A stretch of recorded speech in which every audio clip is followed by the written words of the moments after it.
Assalamualaikum warahmatullahi wabarakatuh. Perkenalkan, kami dari kelompok 2 yang beranggotakan Johaluddin Febi Kusnadi, Muhammad Salam, Muhammad Soleh, dan Rangga Dwi Putra. Video ini diajukan untuk memenuhi tugas pertemuan ke-14 mata kuliah Kebijakan Inovasi dan Pendidikan yang diampu oleh Bapak Profesor Dr. M. Mulyasa dan Ibu Sriwati MPD. Selamat menyaksikan. Apa itu pendidikan? Pembelajaran pengetahuan, layanan melalui pengajaran, pelatihan, dan penelitian. Mengapa pendidikan? Karena dalam Islam, pendidikan itu wajib bagi setiap muslim dan muslimah. Bagaimana pendidikan? Proses mendidik, mengajar, dan melatih. Karena pendidikan selalu bersangkut paut dengan berbagai aspek kehidupan.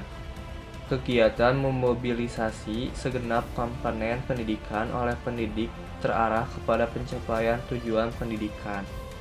Apa itu inovasi? Penemuan baru yang berbeda dari yang sudah ada atau yang sudah dikenal sebelumnya. Upaya untuk mencari hal yang baru itu mungkin disebabkan oleh beberapa hal, antara lain dalam upaya memecahkan masalah yang dihadapi seseorang atau kelompok. Karena inovasi dapat menciptakan sesuatu ide atau yang dirasakan sebagai hal baru, agar dapat mengetahui apa perbedaan dan juga kaitan antara inovasi. Contoh inovasi pendidikan. Inovasi yaitu penciptaan lampu. Karena lampu menyelesaikan masalah ketidakadaan sumber penerangan di kala malam tiba. Adapun contoh inovasi pendidikan di Indonesia yaitu pendidikan berbasis kompetensi. Pendidikan berbasis kompetensi adalah perubahan besar dalam arti budaya sekolah, struktur, dan pedagogik yang berfokus untuk memastikan bahwa semua siswa berhasil dan mengatasi kekurangan mendasar dari model pendidikan tradisional.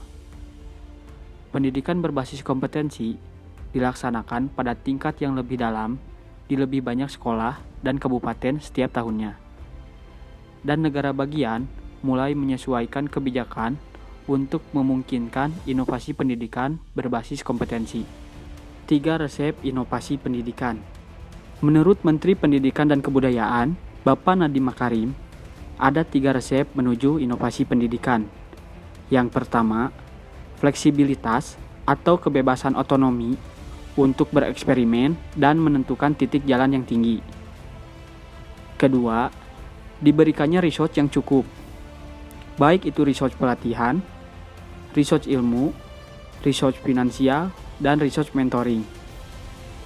Dan yang ketiga, purpose atau tujuan hidup yang jelas.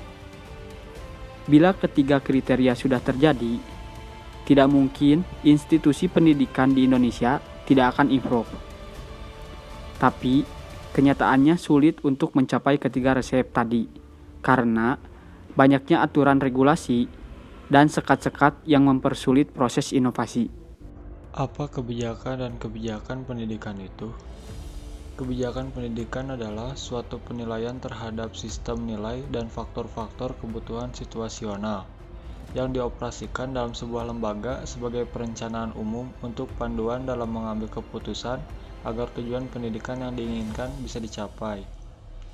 Dan juga kebijakan pendidikan terdiri atas asas dan kebijakan pemerintah di bidang pendidikan serta peraturan-peraturan perundang-undangan yang mengatur sistem pendidikan. Pendidikan terjadi dalam berbagai bentuk untuk berbagai tujuan melalui banyak institusi. Siapa yang menentukan kebijakan pendidikan? Pemerintah sebagai pemimpin yang berwenang merumuskan suatu kebijakan memiliki legitimasi kuat untuk merumuskan kebijakan pendidikan. Dapat dipetik aspek penting dari pendekatan jenis kedua ini bahwa secara umum lebih bersifat otoriter. Sekian dari kami, kurang lebihnya mohon maaf. Terima kasih. Wassalamualaikum warahmatullahi wabarakatuh.